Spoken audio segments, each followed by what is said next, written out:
hell you been? Dave! Steve? Dude! Danilo! What are you doing in my bathrobe?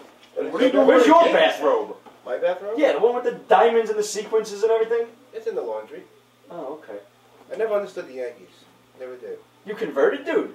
Oh, I got it upside down. Dude, Yeah. I'm trying. I'm so proud of you. Thank you. You're trying My to father will be welcome proud back. of you. It's about time you wear the right hat in my I'm house. trying to do it. I missed you. Welcome to the light side. Welcome back, sir. Get out of my seat, man. You know better than that. Dude. I was waiting for you guys. You guys are late. Yeah. My house. How can I be late? Huh? You know Party starts when I show up. Oh, you didn't leave that key under the door for me? No. Key, door? Oh, man. What's up, guys? Welcome to Pete's Basement, where Steve is back and Pete joins us again. A lot of cool stuff happened this week. You know, Secret Invasion 2 came out, and we'll get to that later on. First, let's run through a few books that DC put out that we give a shit about, good or bad. Thankfully, otherwise. no countdown. Thankfully, no countdown. Yes. It's about time. Although they did put out a massive bullshit leading into the final crisis. I didn't even notice it on the shelves. We're not reviewing it. Don't ask us to, or you can ask us to. Expect us to make fun of you online. Yeah. Horrible books, and they put out a bunch of them. The Paul Dini Detective Comics arc just finished this week. I didn't get a chance to read these yet, but Ramon, you did. So, spoiler for me. Tell me what the fuck happened. Because I noticed this should have been like massively There's a new late. ventriloquist. Okay. Yeah, the And, girl, right. Yeah, it's this hot chick, and she's nuts. Completely nuts. And it's just refreshing Batman's rogue galleries I see that DC's doing, which is sweet. Batman still rocks. Zatanna's trying to get in his pants. And you can't go wrong. Tanner's been trying to get in his pants since the cartoon show. Yeah, and then You know- they brought it over to the comic books. But Paul Dini is the guy in charge of the travesty that was Countdown. So how bad was the writing in this issue? I mean, I flipped through it. It was and it was okay. mad awkward. Like, it was just fucking Zatanna's like, when are you going to reveal your inner self to me, Bruce? And it's fucking Batman. Like, when did this become a novella? Like, what the fuck is... I like when you know your voice. No, it's happened like that for a couple of issues now.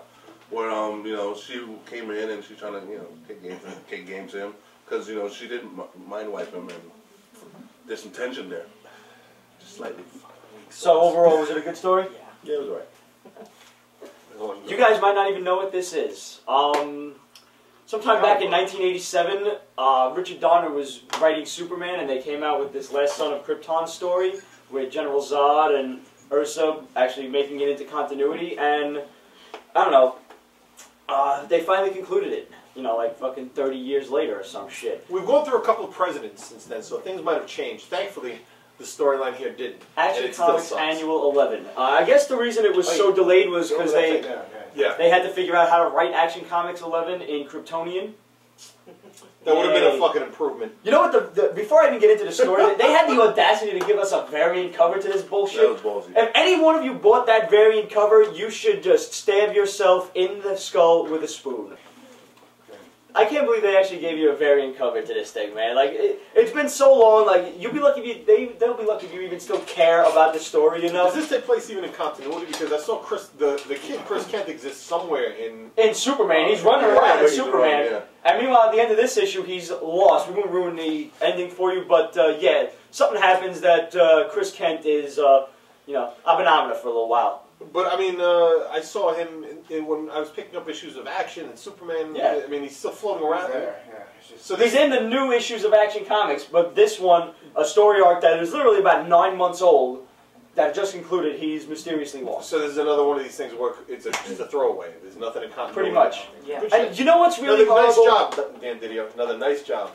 The writing in the story itself, ending notwithstanding, was good. Like, there were a lot of times where I turned around and said, holy shit, that was cool, or that was pretty funny. You'll see Lex Luthor do a lot of cool shit in this. You'll see Parasite and Metallo do some seriously cool shit. A lot of experiment. Metallo really steps up as a potentially badass villain in the Superman universe, and if you pick this issue up, you'll see why. Oddly enough, I do recommend it purely for, you know, what those three characters do. Parasite and especially Metallo and Lex Luthor have some awesome scenes, and I would just suggest you read it and disregard the rest of the book. Yeah, there you go. Anybody disagree with that one? No, I can't. But are we finally leaving DC land? Because I'm Yes, we are. getting a little queasy. Yeah, that was the only thing DC put out this week that I cared about.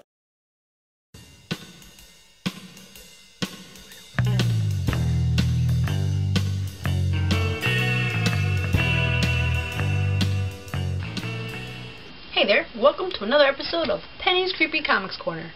With all the hubbub from the convention, it was kind of easy to kind of toss aside all the crap that's been coming out the last 2 weeks, so I want to get to some books.